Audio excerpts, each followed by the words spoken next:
the blueprint. Study my movement, more than the 2 cents. Was losing, now I'm oozing with success. Now I got the tools to beat the stress. I lose cause I'm a step ahead of you. Welcome to 3 Count Commentaries. This is your host, MagMongoSlade. Today, we'll be talking about Monday Night Raw from April the 11th, 2022. Now, despite the fact that Raw was actually in Detroit, I did not go this time because I had to work. And I was very, very tired, so I didn't make it. Plus, they didn't have any good seats open. So I'm guessing the crowd was actually pretty good on this show because I actually went to Ticketmaster myself. And they didn't really have any good seats open. Like, there was seats open, but not any good ones. Now, as far as news and notes, the only note really is WrestleMania's social media response, which people have been talking a lot about. So it says on Variety, WrestleMania 38 outpaces Super Bowl LVI. I know this is Roman numerals, but I think L is, I don't know what L is, but I know VI is 6, so I'm going to say maybe 46, 56, I don't know. Super Bowl, whatever, 6 in social media metrics. So according to Variety, the analytics firm Corneva, the two-night WrestleMania drew a combined 2.2 billion impressions across all social media platforms, compared to 1.8 billion for the most recent Super Bowl.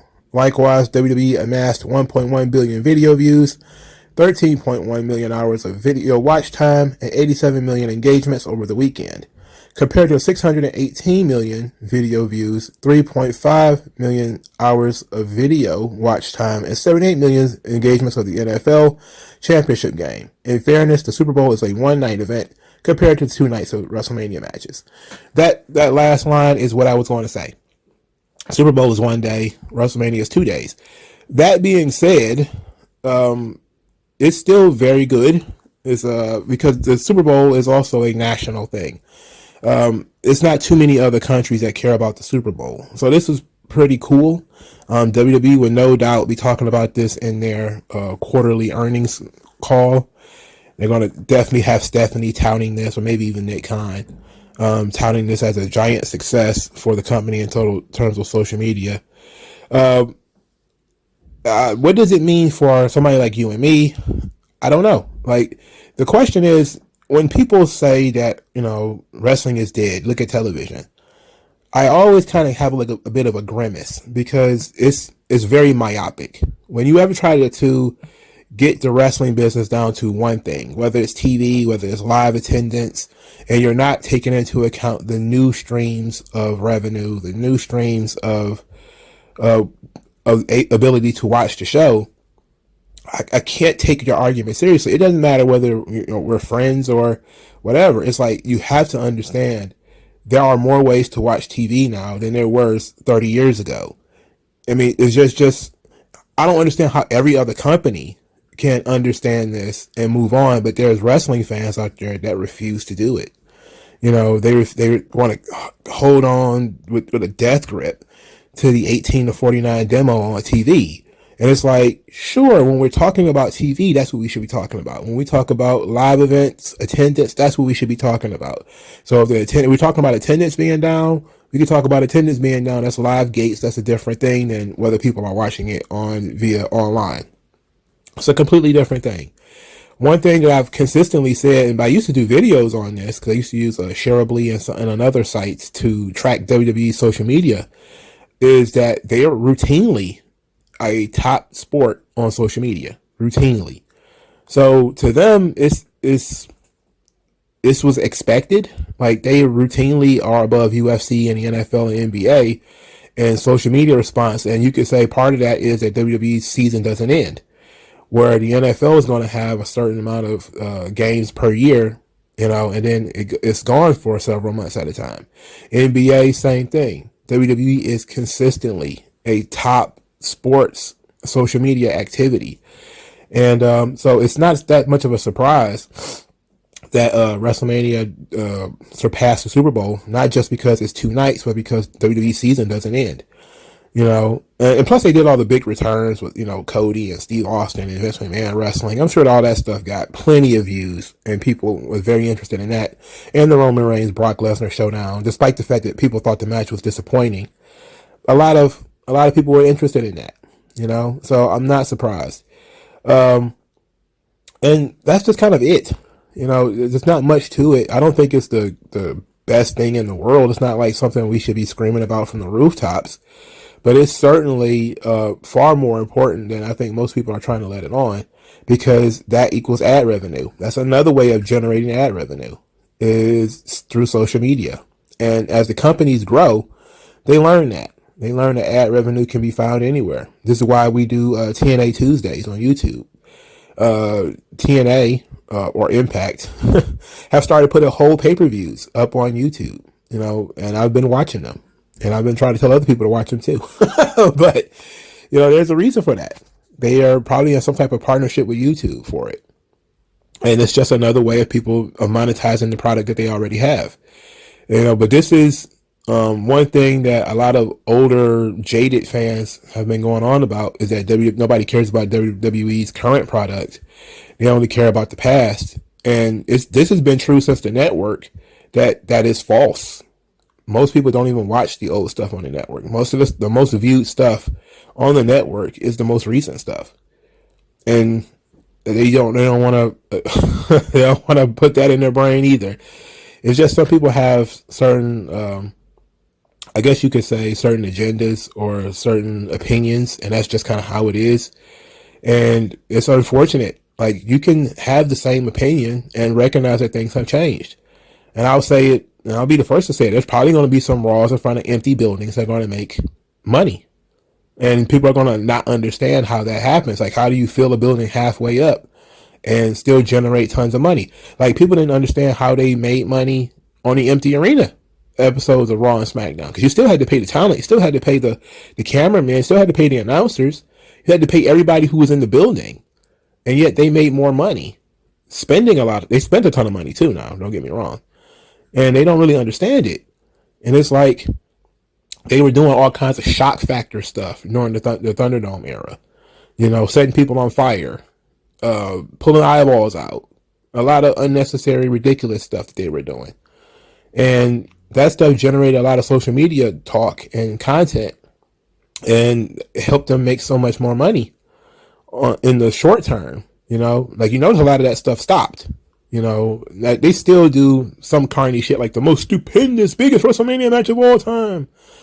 Like they said, the greatest wrestling match ever. You know, that kind of shit. But it's just the way that the business is changing. You know, the business is growing. You know, it's not growing in the way people want it to grow, but it's growing. All right, so let's finally get into Raw, which was a very Cody-centered episode of Monday Night Raw. They gave the cold open all to Cody and his big return at WrestleMania and his big return to Raw last week, even replaying his message about wanting to be WWE champion for his dad. So when they announced that Cody was going to be wrestling The Miz, I said to myself, there's only one way this is going to work, and that's if they do a Miz TV segment in which The Miz can run down Cody. And that's exactly what they did to start the show. And and they started the show with a Miz TV segment in which Cody spent the house on pyro. I mean, my God, did you need so much pyro? What the hell? I'm starting to think people just like Cody because of the pyro now. Miz got a pretty, I mean, not Miz, but Cody, he got a pretty good reaction too, but Cody got a pretty good reaction. Miz was kind of jealous of the pyro. I know I am too. I mean, shit, I wish I could go through a door and people just started lighting off every Roman candle in the building. He says that Cody is trying to upstage him. Now, I think we've done the WWE Evil episode of The Miz already. And I said that The Miz is an attention seeker. And he sees that Cody is getting a little bit more attention than he is right now. And so that gives The Miz an open opportunity to start hating. So he says that everybody knows where Cody has been for the last 6 years, but he's been here. And he says that without Cody's family name, he wouldn't be the grandson of a plumber. He would just be a plumber. Cody then says that it would be a good beat to be a plumber right now because Miz is full of shit, even though he kind of paused himself. And he kind of plays with the audience a little bit and says that, you haven't changed. You haven't changed at all, Miz. You're still the same old arrogant, cocky Miz. You know what that makes you? That makes you reliable. He said, now look at me. I've changed. I've walked the path and I'm going to be the WWE World Heavyweight Champion. The Miz says that he won at WrestleMania because he's better than everybody else. He dominated the Mysterios and then got rid of that cornball Logan Paul. Then said that I didn't have to surprise my opponents and nobody embarrasses him on his show. To which Cody responded that Miz just feels threatened by him. Then they kind of had a little bit of a tiff and Miz tried to attack Cody from behind and ended up over the top rope. It was a fine segment. I particularly love the Miz correcting Cody. When Cody says that he came back to wrestle the best wrestlers in the world, and Miz says WWE superstars. And then Cody said that he wants to win the WWE Universal Championship belt. And Miz says, belts hold up your pants. There has been a modicum of debate over whether this was planned or whether this was just Miz off the cuff correcting Cody because he knew he was going to get him heat. I don't think it matters. To be quite honest, it feels like it was scripted, obviously, because of how quickly the Miz was able to jump in and correct him. And for Cody's facial expressions, it kind of felt like it was like he was, being fed that. But it's great. It's perfect. It's a perfect dichotomy of the two characters where Cody is a guy who's coming back into this universe and he doesn't really speak the language anymore.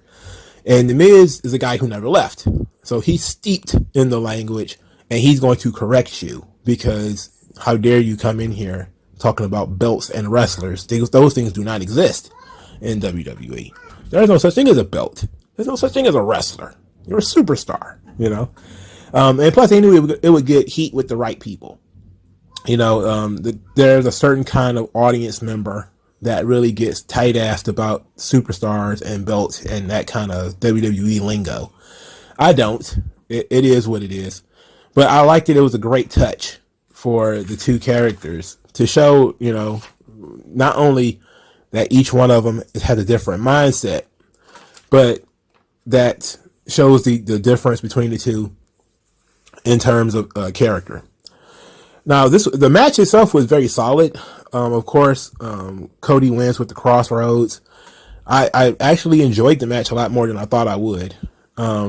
Cody he's always been a good wrestler. I'm not a fan of that Cody cutter though. I'm not a fan of that, and I wish he would stop doing it. But the crowd really liked Cody. They're really behind him. They're really, really into him. Seth Rollins had come out to watch this match. Following the match, he repeated basically what The Miz said. And that Cody was a surprise at WrestleMania. And now that he sees what he's working with, he won a rematch. To which Cody accepted. So Cody and Seth Rollins will probably be wrestling again at WrestleMania Backlash. That's fine. I like that. Of course, I think we're going to get the same result. But I think we're probably going to get a better match out of this one this time because it's going to be the second match. So they're probably going to do a little bit more. And it might have less WrestleMania fluff on it as far as guys getting hit like 300 finishers and that kind of stuff. But they still should get a lot of time to work their story and work their match. I love the idea of Cody Rhodes versus Seth Rollins. So I'm good with that. I wish The Miz hadn't lost because there's still some stuff for him to do in terms of not just stuff with, Logan Paul and whatever, but The Miz always loses. The Miz losing is not that big of a deal. He's one of those guys where The Miz can win 2 matches out of 100 and still get the same amount of heat. Like, he is the walking definition of wins and losses don't matter.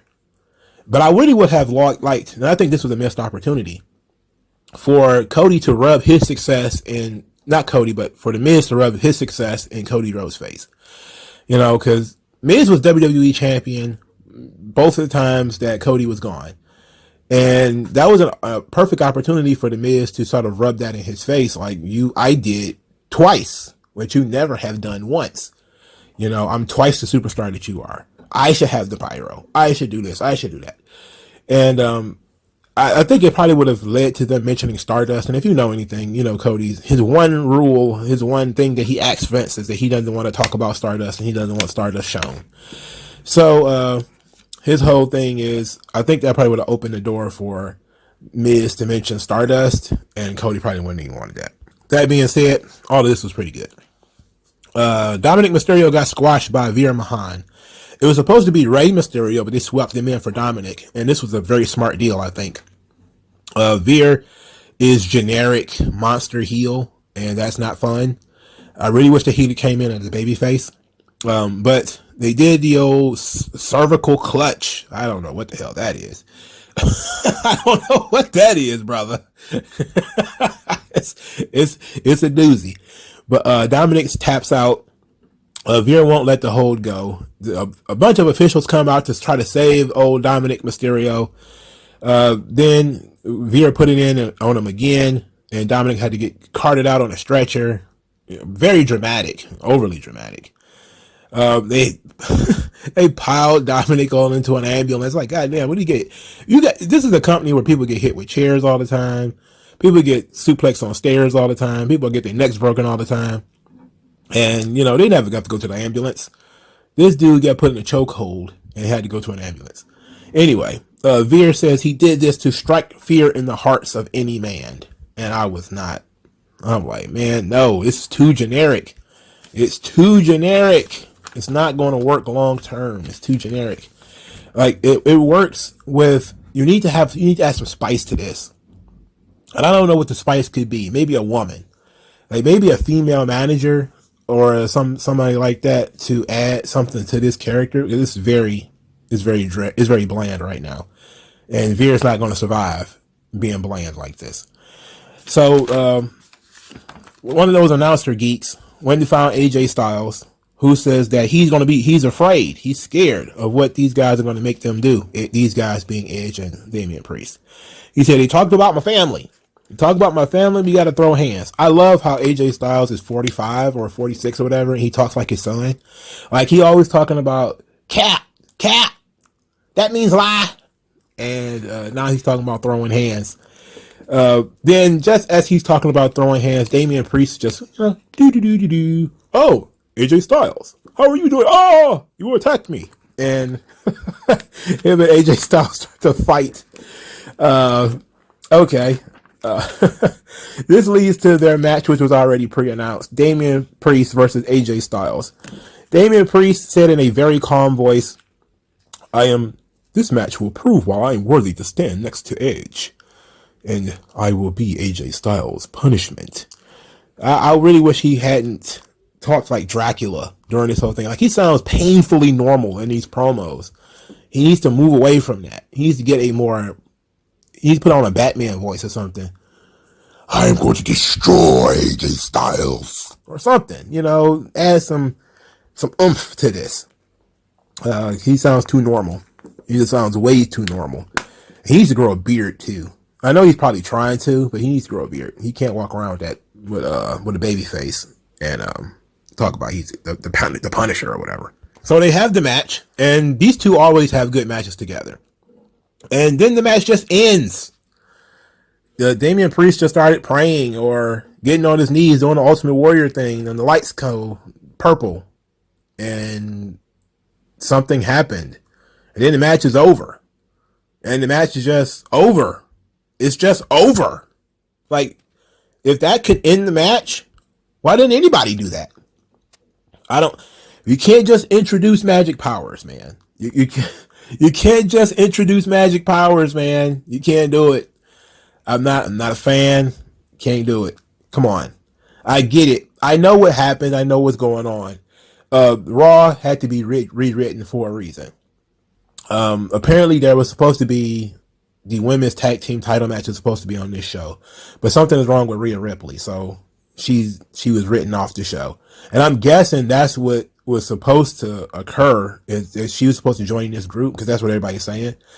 And maybe because, you know, they didn't want to beat Damian Priest, but they also didn't want to beat AJ Styles, which means, of course, you don't have the match, or cause a disqualification or something like that, I'm perfectly fine with a disqualification or a count out. WWE overuses it, but there's times when disqualifications and count outs actually make sense. And that makes a lot more sense than Damian Priest turns out the lights and the match is over. Like that makes no sense, right? It makes some sense that Damian Priest will lose his cool and, bash AJ Styles' head up against the ring post 100 times and get disqualified. That makes sense. He would throw a chair and hit AJ Styles in the face. That makes sense. That they would fight outside the ring, into the crowd, and not come back. That makes sense. I'm going to turn the lights off. Therefore, the match is over. Makes no sense. That's fucked up. You can't do that. All right? Not going to let you get away with that one. All right? Got to get it together. AJ was pissed about this and said that he wasn't done with him and that these guys are not going to stop him. He's got more for Edge. I'm wondering if him and Edge going to wrestle at Backlash, or is it going to be him and Priest? I am very interested in that. All right, so Tommaso Ciampa, he's officially on Raw now, and his name currently is Tommaso Ciampa. Ezekiel is Ezekiel welcomes Tommaso Ciampa. Then Kevin Owens comes in and says, "Don't be fooled, that's Elias." Then Tommaso Ciampa even says, "Well, no, that's Ezekiel. That's Elias's brother." And everybody is kind of playing Kevin Owens for a fool. So I don't know where this goes. Like, does this end with a match between Ezekiel and Kevin Owens? Because that's a big down step for Kevin Owens. Look, I know you can't wrestle Stone Cold Steve Austin every week, but to go from Stone Cold Steve Austin to wrestling Ezekiel? I don't know about that one.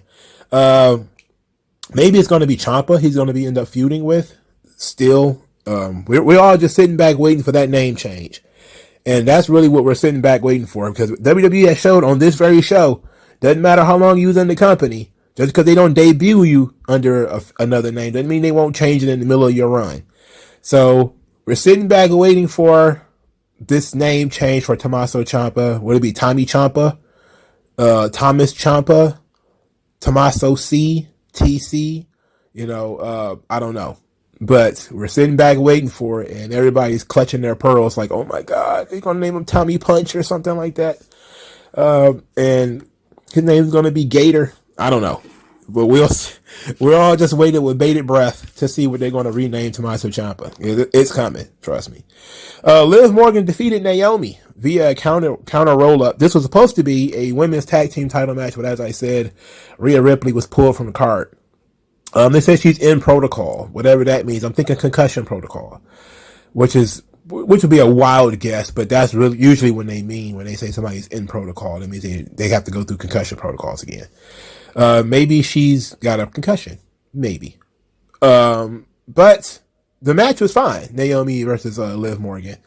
Having Liv Morgan lose after she beats Sasha Banks was truly a weird decision, but 50-50 booking, don't get anybody over.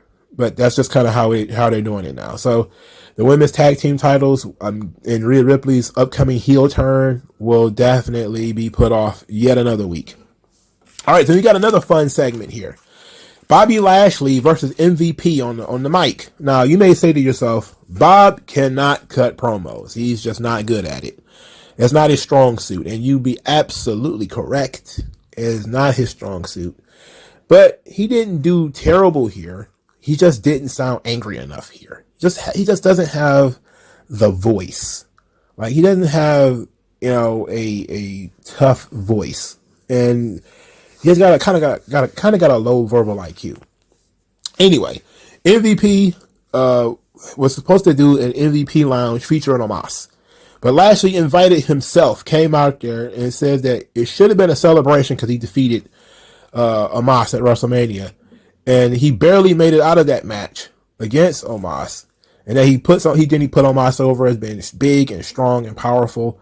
And then his best friend, his buddy, stabbed him in the back. MVP came on the stage and threatened to sue Lashley if he destroyed anything in the VIP lounge. And then says that Omos is learning to be a businessman, and that what they want to do is they want to thank Bobby Lashley. And he said, you want an explanation for what I did. To be quite honest, let's pause it right here. I don't think we should explain it. I think the MVP should say I don't have to explain shit, but I do like the explanation. The explanation makes perfect sense. But I hate that Bobby Lashley wants an explanation. He should not even care about an explanation. His gimmick should be, I'm going to rip MVP's head off and boot it into the crowd. I don't give a fuck why he did it.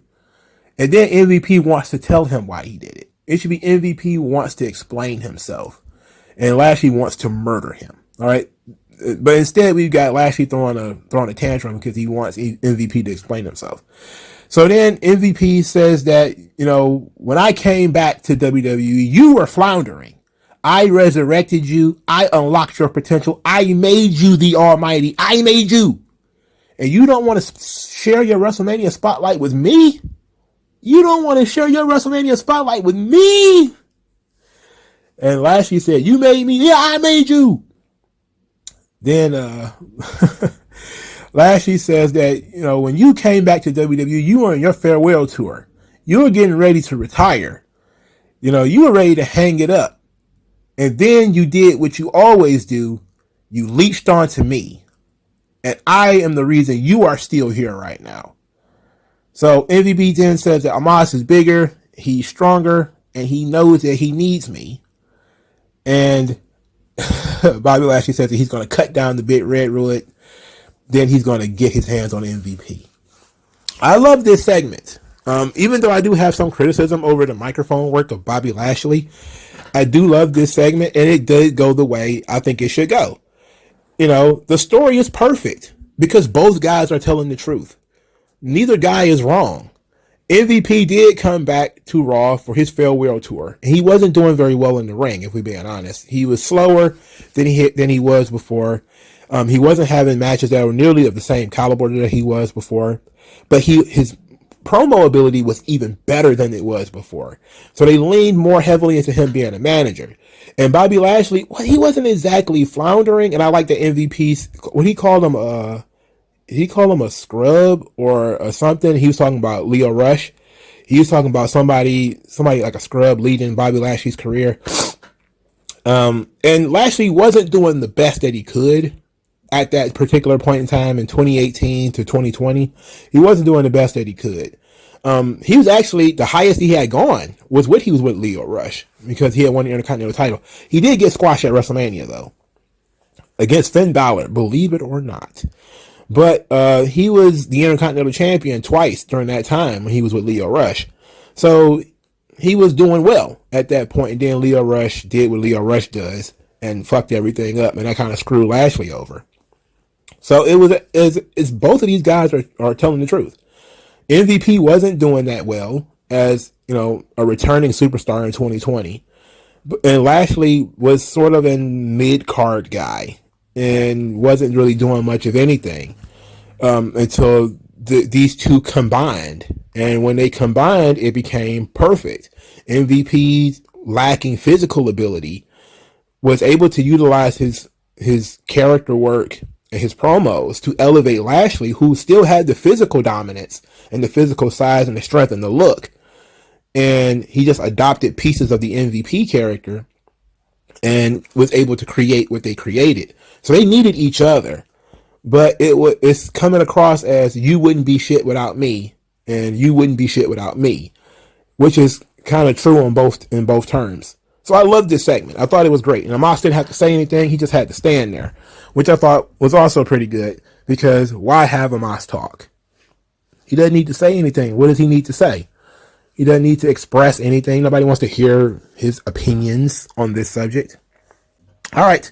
So we got a 24/7 bachelor party and a 24/7 bachelorette party. So R-Truth is hanging out with Tozawa and they're all buddy-buddy and they hear that the girls are doing something fun. And Dana Brooke is, of course, a 24/7 champion. And it's probably not the best idea for a 24/7 title bachelorette party. So R-Truth thinks that the title is on the line and that everybody is scared that, she's going to get rolled up. So they decide to go to the girls' bachelorette party. So later, Dana Brooke thanked Tamina for the 24/7 title truce. That they agreed that nobody would try to win the title until, they're all married or whatever. So then the guys, they crashed the wedding, including Los Lotharios, who decided to give themselves a kiss cam. I don't know how you kiss cam in a segment that's supposed to not be on TV. Like, it's like, we just accept that they're on television, right? Like, it's so weird. Like, they have a camera in their bachelorette party. Okay. But why is Los Lotharios there doing their television gimmick? So they kissed Tamina and Dana Brooke on the cheek, and Nikki Ash is there, and she's brought strippers. She's got strippers, and as the women are distracted by the strippers, she tries to roll up Dana Brooke to win the title. This causes a brouhaha, to which Tamina then wipes the bar with Nikki. I was dead by this point, bro. Like, I was like, this shit is going too far. Nikki is bar surfing. I'm absolutely laughing at this point. Everybody's fighting and everything is going on. Then R-Truth stands up to be the voice of reason, and he tells everybody they need to stop, and says that it's not the 24/7 title that brings them all together. It's the love. And then everybody's kind of like, yeah. He's like, can I get an amen? He's like, yes. So then R-Truth gets everybody to agree to a 24/7 title truce until after the double wedding next week. And now he's also an ordained minister. So I don't know how, whenever WWE decides that we need to have a minister, it's always somebody magically gets ordained. Like, huzzah, I'm ordained. All of it. Like, what? So obviously R-Truth is on a plot. This is a scheme, because as he said, nobody loves the 24/7 title more than him. And it seems like that he's just coming up with these crazy segments. And these guys look like they're having fun. That's the one thing about the 24/7 mess that I will say, is that at least they look like they're having fun doing it. They don't have to wrestle whole matches. All they got to do is survive a schoolgirl roll up or something like that. They just get to do pure character stuff. It's just pure character work. There's no wrestling involved. And any match that they actually have is very short. Nikki bringing the strippers was fucking hilarious, though. I'm not even going to hold you up. I would never have thought the superhero was going to be the one who's going to bring the strippers. That shit was hilarious. All right, so Austin Theory. Austin Theory says that he's going to get a United States Championship match because Mr. McMahon said so. But he says that him and Mr. McMahon had a conversation, and they agreed that the Austin doesn't really fit him. So you can just call him Theory. And I obviously I hate it. Obviously I hate this. This is stupid. This is stupid. I knew it was going to come eventually, because you can't have two Austins. You know, I've said this before. You can't have two Austins. So it's got to be a big change, and clearly his name is just going to be Theory. You know, it makes no sense. Why not just change the first name to something else? You know, just change his name. What is his real name? I think his real name is Austin. Damn, that's a problem. You know, that's a problem. So I don't know. Maybe they change his name to Jack something. Jack Theory. I don't know. This makes no sense. I really hate this whole, we're going to just shorten his name to just Theory. That's stupid. Nobody calls him Theory. Nobody calls anybody anything like that. It's so inhuman. It's so clunky. Just say, we're going to go by my nickname, or, go by something else. And my name is David Theory or Mark Theory or something like that. Something else. Just change his first name. I know you can't have two Austins. It makes sense. I'm surprised that they would let him get away with it for so long, but to call this guy just Theory, come on, bro. I mean, I don't know what else. You could literally change his name to John. Just call him John Theory or something. But this just Theory, oh fuck, it's a mess. It's disgusting. It's disgusting. I'm perturbed by this. I really am. Of course, everybody's going to continue to call him Austin Theory because that's what they do. We're calling them theories. As long as it wasn't like Huey or nothing like that. Huey theory. But Austin, just call the man, whatever. And he's been on this roster for what? A year? Probably a little bit under a year. Probably 6 to 8 months. Theory. For Christ's fucking sake, bro. All right. Sonya Deville. Sonya Deville says that Bianca Belair has been harassing her for the next opponent, and that she made the decision already. Adam Pearce is like, excuse me? We didn't talk about this. And she's like, oh, no, it's all right. It's already done. It's already done. It's already taken care of. So Adam Pearce continues to have problems with Sonya Deville and her role as whatever her role is. Bianca Belair squashed Zelina Vega. Not that much of a surprise. Zelina is the queen of taking KODs because she's so small. And I'm pretty sure that's probably one of the few opponents that don't really hurt Bianca Belair's neck when she's on her shoulders.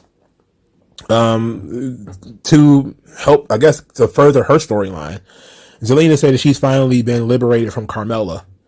But I think they're probably going to move Zelina into a managerial role or something like that in a minute, because she's just entirely too small to be considered a legitimate contender. But she's definitely going to be in trouble without that tag team division. Anyway, Sonya Deville comes out there to deliver on Bianca's next challenger. She runs down a list of names of current superstars and returning superstars who could be feuding with Bianca Belair. And the more she talked, the more I kept saying to myself, it's probably going to be Sonya Deville. And it wasn't until they did the drum roll and Sonya Deville positioned herself behind Bianca Belair that I said, yeah, it's going to be Sonya Deville. And boom, there it is. It's Sonya Deville. And guess what? It was great. I didn't like how they did it, but I like Sonya Deville as the next opponent. Now, Sonya Deville, does she have any momentum? No, she's just getting squashed by Ronda Rousey. No, she has no credibility whatsoever, at least not right now. So we're in a position where Sonya Deville's threat is that she has office control, similar to in her feud with Naomi, is that she was able to utilize her authority.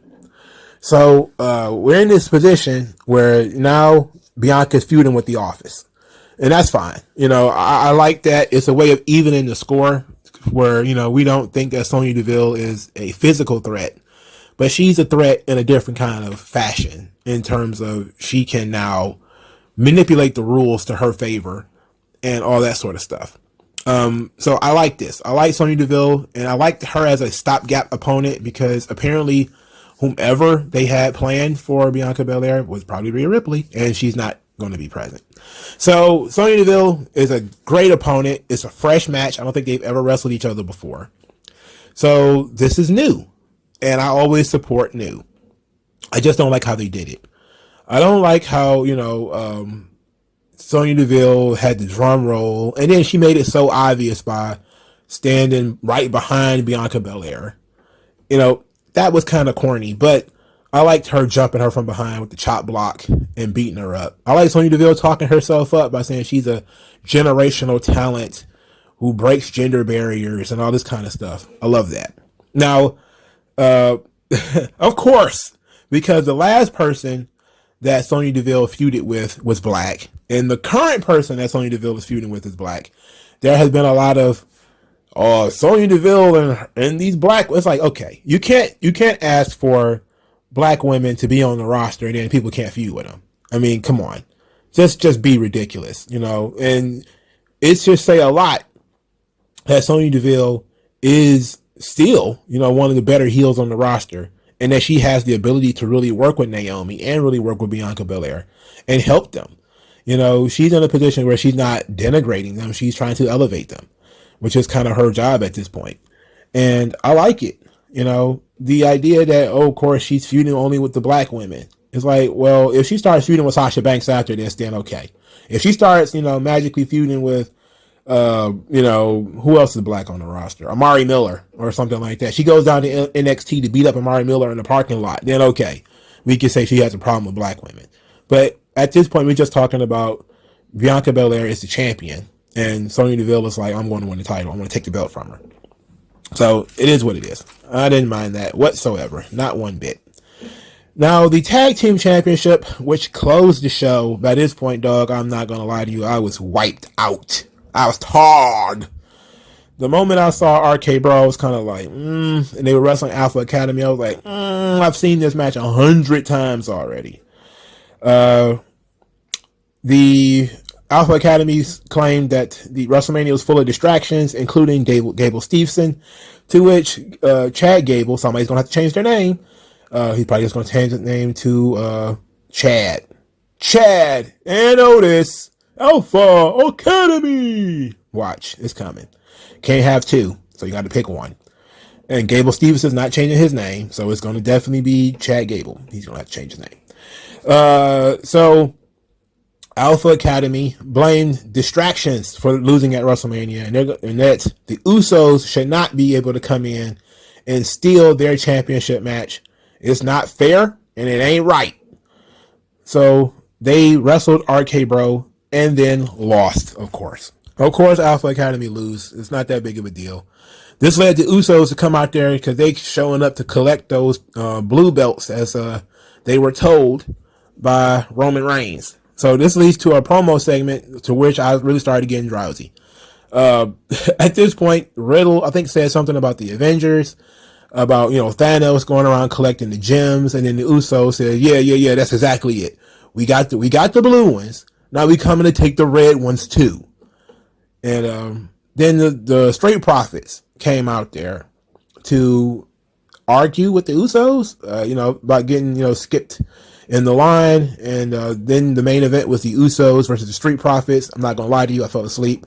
I know that the Usos won because I woke up just right before they won, so I didn't see the match personally. But the Street Profits have been eliminated from this conversation, and so has Alpha Academy. So this opens the door for the RK Bro Usos match, which is kind of what everybody wanted. And finishing the night with the tag teams, interesting decision. The Usos are strong enough to do that. The Usos are a strong enough act where they can close the show. And against the Street Profits too, should have been a pretty good match. I wish I had stayed up and watched it, but I didn't go to bed as much as I just kind of slinked off and was like, oh, wait a minute, I dozed off and the match is over. And I didn't rewind it to see it because I got stuff to do. So I don't have time to watch this shit again. But I knew the Usos were going to win. And the Usos did win. So it was right. Oh yes, I did see Montez Ford leap over the top rope and his shoulder thing that he was doing to RK Bro. I don't know what that was, but it was hilarious. And I'm starting to question how much longer the Street Profits are going to be together. Montez Ford is just showing so much personality, and he's got so much character, and he can talk, and his promos are good. I just don't see how much longer he's going to be in the Street Profits. I think it's time to sort of move him along. And look, you just do the Ricky Morton thing with him, just push him as a solo act, but he still comes out with his tag team partner, sort of as his manager, as his second, and don't break them up as much as just utilize Montez Ford as a solo act. I know they're kind of doing that currently with the New Day, but I don't really want to break up the Street Profits yet. I don't want to turn nobody heel, so just let it be a partnership, and then maybe you'll turn one of them heel later. Now I did forget to discuss Austin Theory versus Finn Balor for the United States title, which is going to be next week. I'm fine with the match because Austin Theory has been wiping his feet all over Finn Balor for 2 months now. And I'm guessing all that means is he's just going to lose to Finn Balor. Now, Finn Balor has not had a great run as a United States champion. Not nearly as great as I thought it would have been. But Austin Theory doesn't have much to do either as the United States champion, because who's in the mid card for these guys to really wrestle and get over on? They just been beating each other over and over and over again.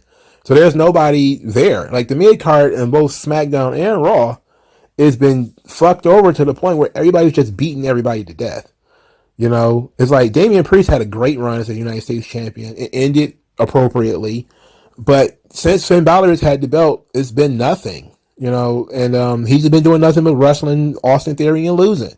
So now if Austin Theory wins, so what? He's beaten Finn Balor 400 times already. If Finn Balor beats Austin Theory, then it's not 50-50 booking. It's more like 90 to 10 booking.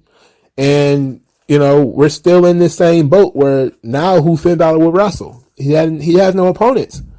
So, I don't know. So, Roman doesn't have any opponents. Finn Balor doesn't have any opponents. Raw is just in trouble. Because it's become the Cody show. And I'm cool with that because Cody is fairly new right now. But I don't see how we get from anybody from this crop of guys. And even though I like the stories, because the stories are fine. The storylines are great. MVP and Lashley, Cody's road to the title, not the Kevin Owens stuff. The tag team titles, the Usos and the RK Bro. Even the 24/7 stuff is, kind of funny. Edge and his new stable being put together. All of that is fine. I don't have a problem with any of that. I just have a problem with there not being any solid mid-carders and no solid mid-card feud that features the title where it matters. That's my problem. Like, of all the guys who could be in the mid-card, there's none. It seems like people are really kind of locked up. Like, Amos isn't really even a mid-carder, because he's only had one loss, and Lashley isn't really even a mid-carder. And Kevin Owens, I'm guessing, is still a mid-carder, but, he's doing mid-card shit right now. But I don't know. Then you got Champa, who they've introduced, but he's not doing anything. It's not like he's being built up to face Austin Theory or Finn Balor. That's not happening. You got, I think, is T-Bar even still on the roster? I don't know. Then you still got all the women who disappeared and are not coming back. So the way that they're utilizing the roster is shits. Now, some of the storylines are top level shit, but a lot of the other stuff that they're doing is absolute garbage. And it's making Raw feel like a slog to get through. It's why I fell asleep, that and because I had to work today. But overall, I really think the Lashley and MVP segment was really strong. The Cody and the Miz stuff was really strong. And I think that's good enough. But this is a 3-hour show. If this was a 1-hour show and that's really all you had, this would have been a really good show. But you need to have a solid mid-card thing, or other than the Sonya Deville and Bianca Belair segment was strong. But other than that, I don't know, man. Let me know what you guys thought in the comment section below. Like, share, subscribe, and I'll talk to you guys later. MagMongoSlade. Best house I ever drew, Daddy.